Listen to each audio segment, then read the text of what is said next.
우리가 함께 나눌 하나님의 말씀은 신약의 말씀 고린도전서 15장 9절로부터 20절 신약 성경 282쪽입니다.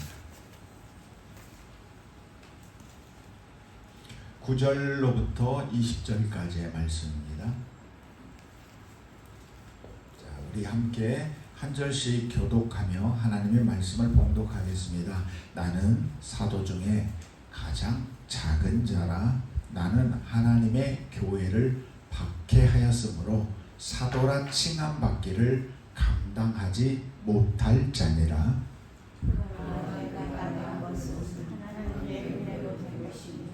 내게 주신 그의 은혜가 헛되지 않나요?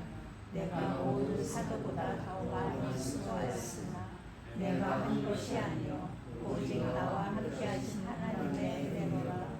그러므로 나나 그들이나 이같이 전파하매 너희도 이같이 믿었느니라. 그리스도께서 죽은 자 가운데서 다시 살아나셨다 전파되었거늘 너희 중에서 어떤 사람들은 어찌하여 죽은 자 가운데서 부활이 없다 하느냐. 만일 죽은 자의 부활이 없으면 그리스도도 다시 살아나지 못하셨으리라.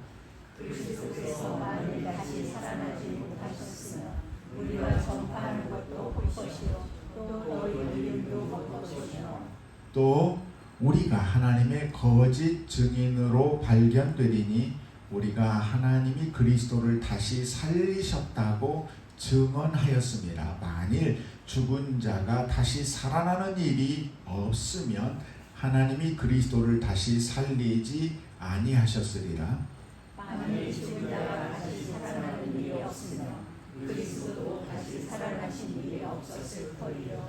그리스도께서 다시 살아나신 일이 없으면 너희 믿음도 헛되고 너희가 여전히 죄 가운데 있을 것이요. 또한 그리스도 안에서 잠자는 자도 강하였으니 만일 그리스도 안에서 우리가 바라는 것이 다만 이 세상의 삶뿐이면 모든 사람 가운데 우리가 더욱 불쌍한 자이리라. 그러나 이제 그리스도께서 죽은 자 가운데서 다시 살아나사 잠자는 자들의 첫 열매가 되셨다. 아멘.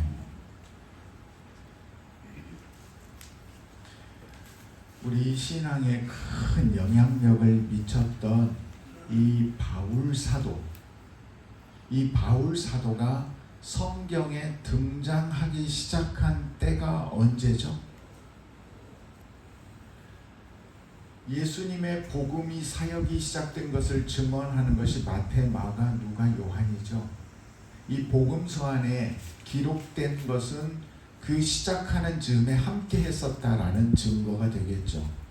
그런데 복음서 안 그 어디에서도 이 바울의 이름은 찾아볼 수가 없어요. 예수님께서 사역을 하시고 죽으시고 부활하시고 승천하실 때까지 해도 그는 아무 기록과 흔적이 없어요. 그는 예수님의 12 제자도 아니었고요. 그는 언제부터 드러나기 시작하느냐? 사도행전 7장부터 나타나기 시작해요. 사도행전 7장 하면 기억나는 게 뭐예요? 사도행전 7장은 스데반이 나타나요. 스데반이 길게 부형들이여 하고 설교를 하죠. 그리고 나서 어떻게 됐죠? 돌에 맞아 죽었어요. 그 7장에 저 뒤에 58절 보면요, 스데반이 하나님 내 영혼을 아버지께 부탁하나이다 하고 돌에 맞아 죽어가고 있는 상황 속에서 그를 돌로 치고 있는 죽어 마땅하다라고 로마의 지도부에게 말할 증인, 그 증인들이 옷을 벗어서 누구 앞에 두었어요? 사울 앞에 두었어요. 이름을 바꿔 바울 앞에 두었다는 이야기죠. 이때 처음 등장하는 거예요. 그러니 이 바울이라는 사람의 첫 등장이 아름다워요? 아름답지 못해요? 전혀 아름답지 못한 거예요. 초대교회의 가장 영적으로 뜨거웠던 신앙을 가지고 있는 스데반, 그 스데반이 죽어 마땅하다고 증오하며 죽일 죄가 없는데 돌을 던져서 죽게 하고 있는 그 자리에 그가 함께 했고요. 8장 1절에 보면 뭐라고 되어 있냐면 사울이 그의 그때 그 죽음에 대하여 마땅하다라고 여겼다라고 써 있어요. 그러니까 그 등장하는 그때까지 바울은 철저한 유대주의자였고 그리스도인들을 박해하는 열성분자였어요.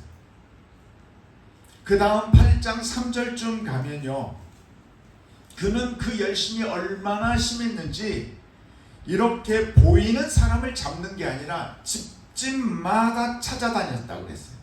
우리 그 6.25 때나 보면 막 눈이 뒤집힌 사람들이 지주나 이런 사람들 막 찾아다닐 때 있잖아요.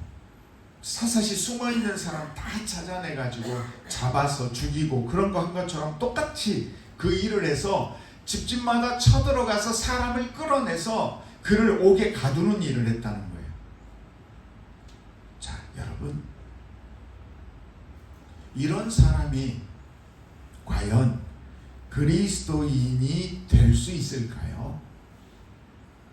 생각이 온통 율법주의에 쩔어 있고 그리스도인들이 다 적으로만 보이는데, 그리고 이런 사람에게 하나님께서 은혜를 베풀어 주시는 것이 옳은가요?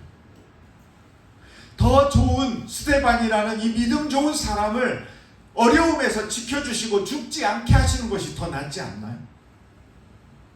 왜 바울에게 역사하고 스데반은 죽게 했는지 여러분이 이해가 잘 되시나요?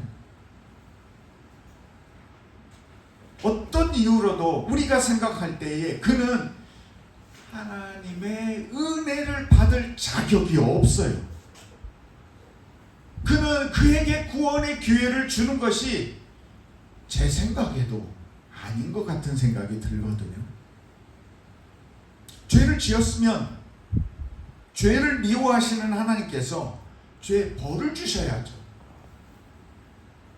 그런데 그에게 은혜를 받을 자격을 주고 기회를 주는 것, 과연 이게 타당할까요?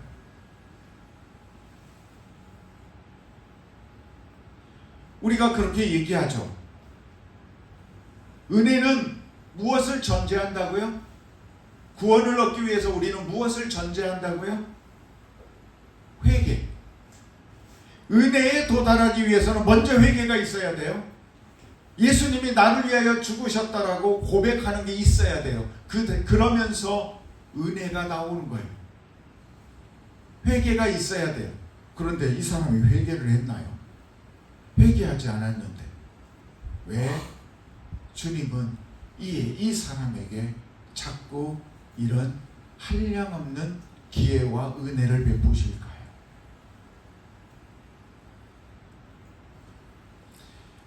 우리가 복음의 시대를 살고 있기 때문에 그래요.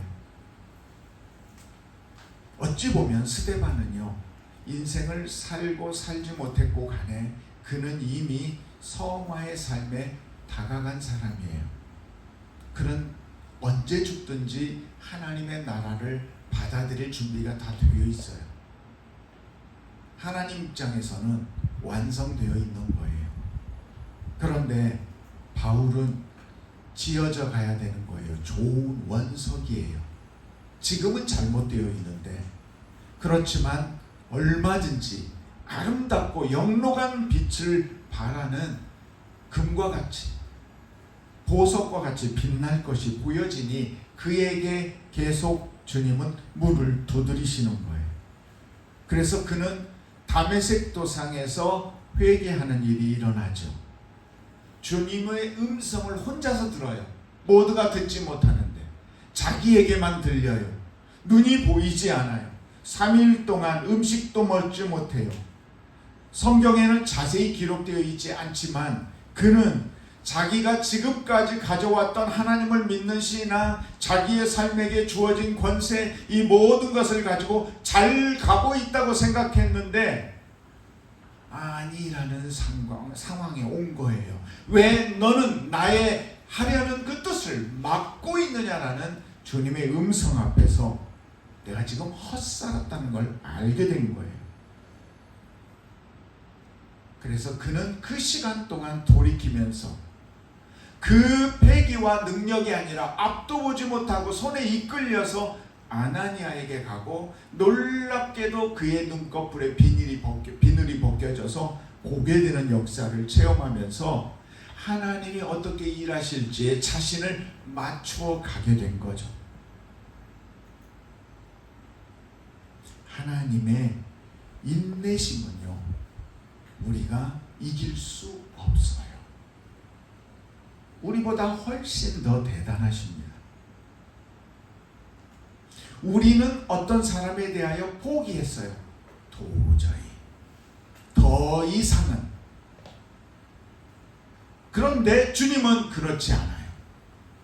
주님은 계속해서 문 밖에 서서 두드리노니, 오늘 문이 열리지 않았어도 그 다음날 문 밖에 서서 두드리노니, 여러분들이 그 영접하고 주님과 함께 동행하는 그 신앙의 삶으로 나아갈 때까지 주님은 계속 두드리고 계신다는 거죠.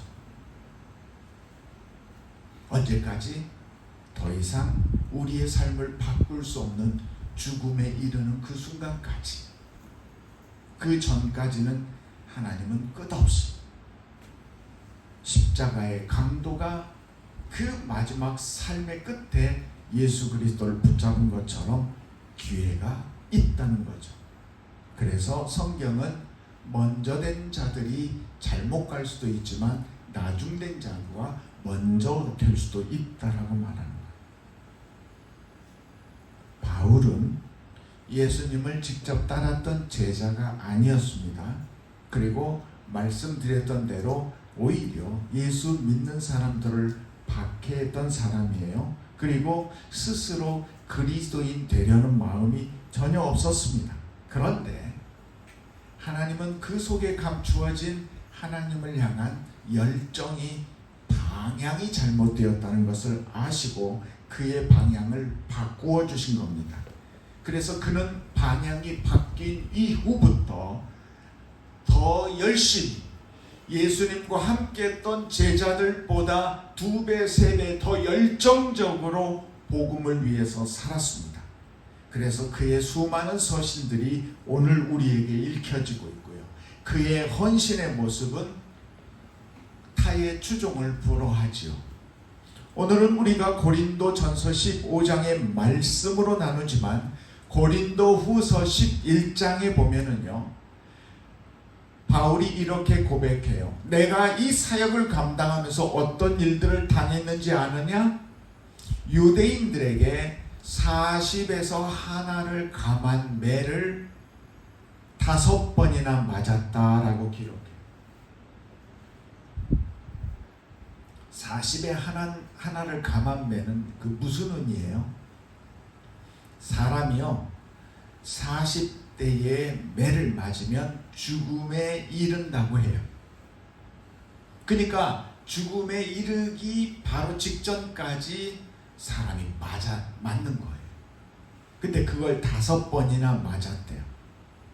3번 태장 맞았고, 1번 돌에 맞았고, 배를 타고 복음을 전하다가 3번 배가 가라앉았고, 일주야를 깊은 바다에서 표류하며 지내기도 했고, 강의 위험, 강도의 위험, 동족의 위험, 이방인의 위험, 그 모든 위험을 다 당했다. 그리고 목마르고 줄이고 여러 번 굶고 춥고 헐벗었다고 이야기해요. 자신의 잘못된 과오에 비하여 얼마나 많은 헌신의 열매가 있어요? 그러면 이 정도면 자기의 헌신 자랑할 만하지 않아요? 근데 지금 오늘 본문에서 바울은 뭐라고 그래요? 내가 다른 사람들보다 더 열심히 일했지만 그건 내가 한 게 아니라 누구의 은혜라고요? 다 하나님의 은혜래요. 지금 우리가 살고 있는 세상은요, 미안합니다 하면 모든 책임이 자기에게 돌아가요. 난 잘못한 거 없어. 내가 이만큼 했는데 주지 않아? 쟁취해야 된다고 생각하죠. 그런데 그 많은 일을 했음에도 내가 한 게 아니라 하나님이 하신 겁니다 라고 이야기한다는 거죠. 성경을 많이 읽은 어느 분이요, 성경을 이해하는 것에 대하여 말하면서 모든 그리스도인들은 항상 좋은 일이 있을 때마다 다 하나님의 은혜입니다 이렇게 말해야 된대요. 근데 그 말을 듣고 있는 이야기는 성경은 그렇게 얘기하고 있는데 나는 꼭 그렇게 생각하지 않아 라는 듯한 느낌을 받았어요.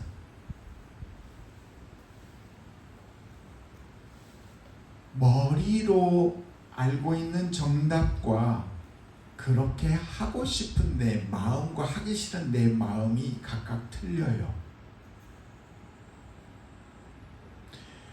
부모님께 감사해야 된다는 걸 모르는 자식은 없을 거예요. 부모가 용돈을 주면 감사합니다 해요. 그런데 그런 아이를 데리고 어느 날 아빠가 일을 하는데 상관에게 혼나는 일이나 정말 하기 어려운 일을 하고 있는 모습을 보게 했다면, 그리고 그 다음 날 아버지가 똑같이 또 용돈을 주었다면, 과연 이 아들은 감사합니다라는 그 말이 그 전날 했던 감사합니다와 같은 의미일까요? 다를 거예요. 감사합니다라는 그 돈의 가치가 그전에는 몰랐을 때에는 가볍게 느껴졌죠. 그런데 정말 힘들게 수고해서 번 돈을 나를 위해서 주는구나라고 알게 되면 이제 그 돈의 가치가 달라져서 쓰는 방법이 달라지죠. 하나님이 우리와 함께 하십니다. 우리 모두가 고백하는 일이에요. 그런데 그걸 삶 속에서 느끼는 사람과 그렇지 않은 사람의 삶의 감사의 모습은 달라요. 모든 것이 하나님의 은혜입니다 라는 고백의 진정성이 각각 모두가 다른 것처럼 우리 모두는 믿음의 분량도 달라요. 제가 정말 하나님에 대하여 계속 깨어지면서 많이 온전히 섰다라고 생각을 했는데 아니더라고요. 하나님께서는 이제 넌 더 많은 것들을 보게 될 거야 라고 하면서 저의 눈을 열어주시는데, 이런 세상, 이런 것들이 있구나 라고 생각하게 되고 과감하게 계속 버리는 훈련을 하게 되더라는 거예요. 제가 가장 최근에 깨달은 건 하나 있어요. 죄는요, 그거예요. 죄는요, 베드로가 예수님 뺨에 누워서 이렇게 사랑받는 자가 있었어요. 그래서 예수님께서 이제 마지막 여러 이야기를 하셨는데 이런저런 이야기를 듣다가 그러세요? 근데 죄는요, 하나님의 사랑을 받는 죄는 어떻게 되는데요? 라고 말했죠. 그러니까 예수님이 뭐라고 했어요? 내가 다시 돌아올 때까지 생명을 이어서 살게 한다 할지라도 그게 너하고 무슨 상관이 있는데? 그러니까 그 사람이 신앙이 잘하든지 그 사람이 넘어지든지 사도 바울은 그것을 남의 종의 넘어짐에 대하여 그 주인이 관여할 일이지, 네가 그 종에 대하여 맞다 틀리다 하고 이런 징계를 받아라 이런 칭찬을 받아라 하지 말라는 거예요. 그건 그 주인이 알아서 할 거라는 거예요. 똑같은 논리예요. 쟤는요 했더니 신경 꺼. 너는 너에게 맡겨진 사명을 생각해.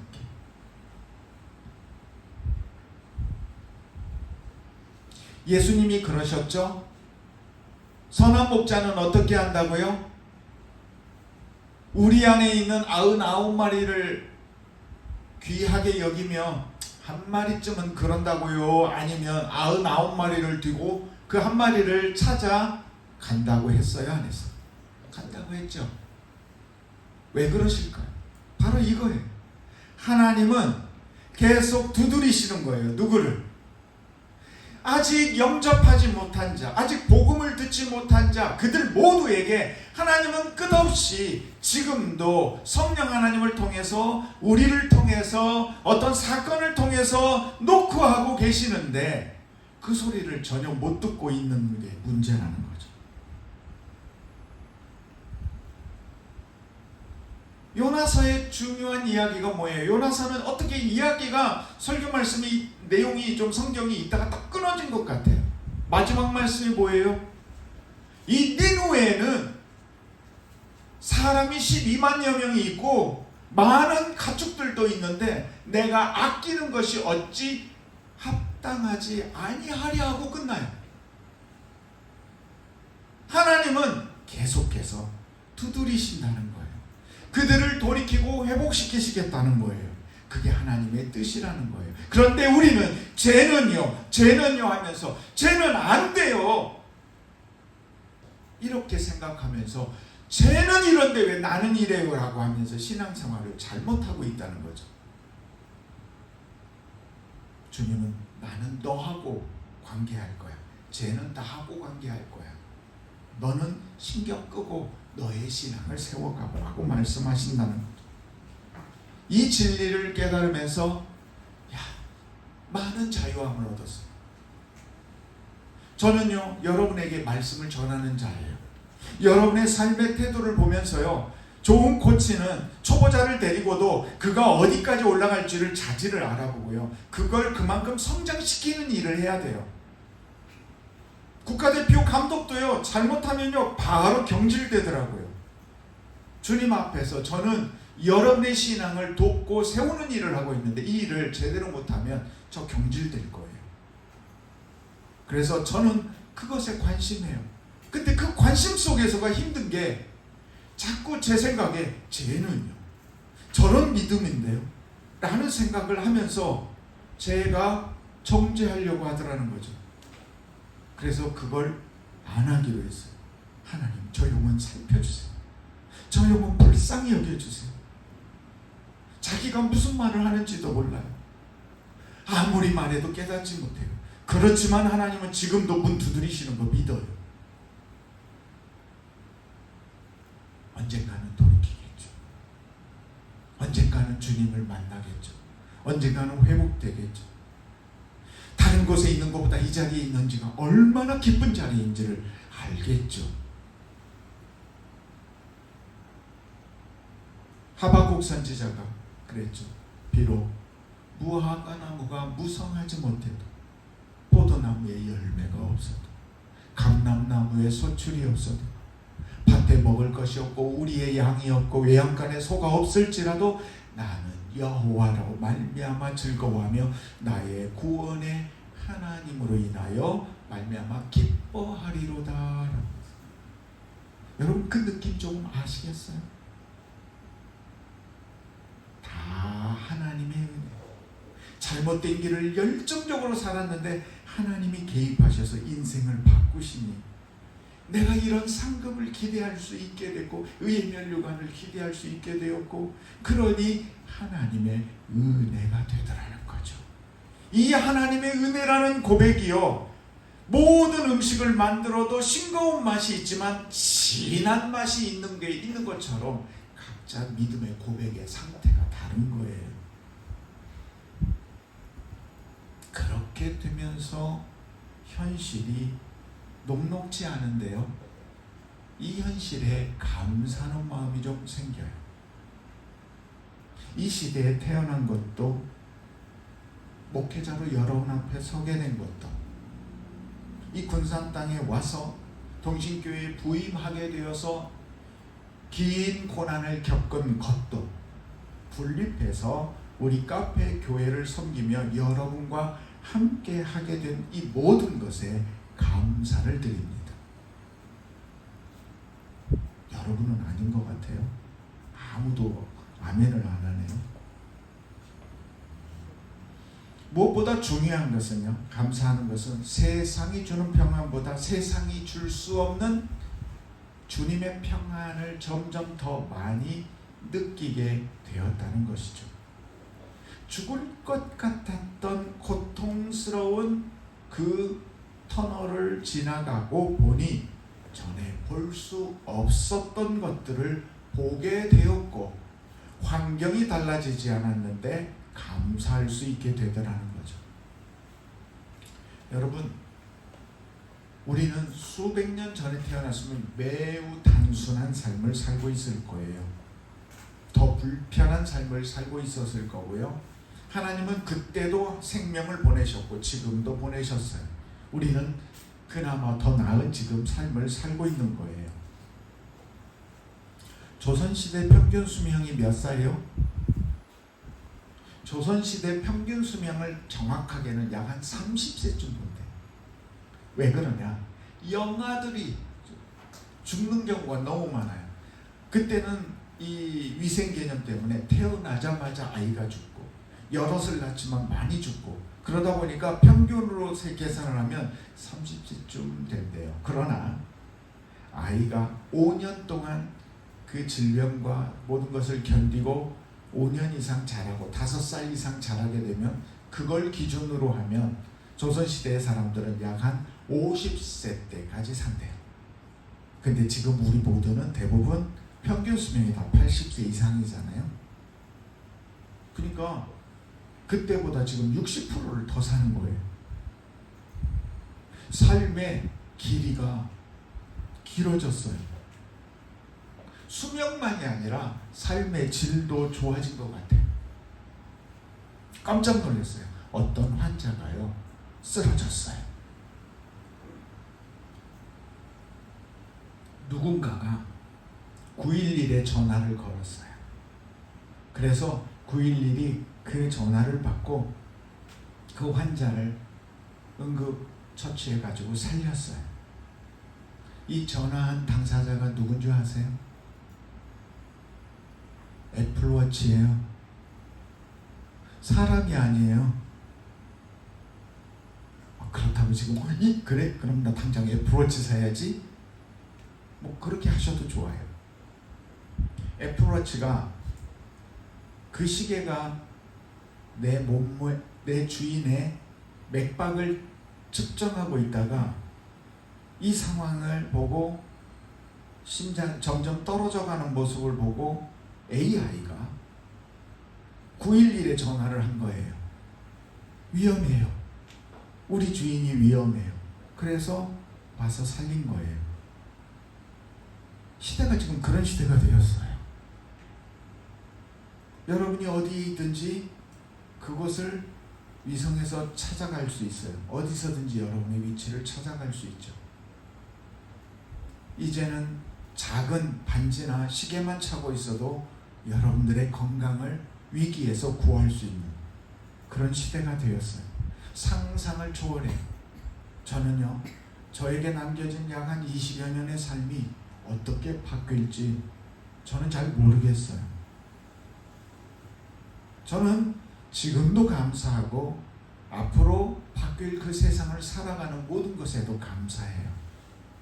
저는 끊임없이 하나님과 저와의 관계 속에서 두드리며 문 열어드리고 주님과 함께 먹고 마시고 그렇게 함께 동행하는 삶을 살 거예요. 저는 이 삶을 우리 기도원 교우들도 함께 살아가기를 원하고 있는 거예요. 오늘 본문의 주제는 부활이죠. 그런데 그 안에 또 하나의 주제가 은혜예요. 하나님의 모든 것들이 은혜가 되는 이유는 부활신앙이 있기 때문이라는 거죠. 우리 그리스도인들은 영생을 위해서 살지만 그 영생을 이루는 삶을 만들어내는 오늘이 귀한 거죠. 현대인들도 오늘을 아주 귀하게 여기면서 살아가고 있어요. 오늘 행복하자. 오늘 즐기자. 그러나 그런 그들에게 죽음 이후에 그 내일은 없어요. 그러나 우리는 그 죽음 이후에 영생이 있음을 바라보면서 오늘을 열심히 사는 거죠.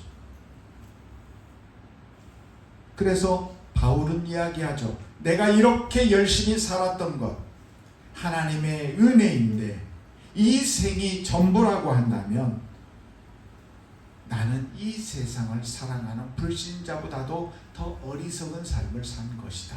그런데 나는 그렇다 그렇지 않다 아니다. 부활이 있기 때문에 우리는 바른 삶, 더 가치 있는 삶을 살고 있는 것이다 라고 말하고 있는 거예요. 전심으로 나를 찾고 찾으면 만나리라 라고 예레미야 선지자를 통해서 말씀하셨어요. 잠언 8장의 지혜자의 고백을 통해서도 말하고 있어요. 전심으로 찾으면 만난다는 이야기는 흔하지 않다는 이야기예요. 우리가 노력하지 않으면 쉽게 발견할 수 없다는 거예요. 노력하지 않는 자는 아무리 주님이 두드려도 못 들을 거예요. 관심이 없으니까. 주님은 우리에게 감추어진 비밀을 알려주셔요. 찾기를 포기하지 마세요. 힘든 건 알아요. 그러나 찾기에 노력하시고요. 그렇게 하루하루 인생을 살아가면서 남이 발견하지 못한 그 아름다움들을 발견하면서 살아가는 삶의 기쁨은 또 하나의 보람이고 가치가 되는 줄 믿습니다. 영혼 없는 하나님의 은혜가 아니라 꽉 찬 사랑으로 내 삶에 이루어지는 모든 것들이 하나님의 은혜라고 고백하며 살아갈 수 있는 그런 우리 기도원 교우 모두가 되시기를 우리 주 예수님의 이름으로 축복합니다. 아멘. 기도드리겠습니다. 모든 것이 하나님의 은혜입니다.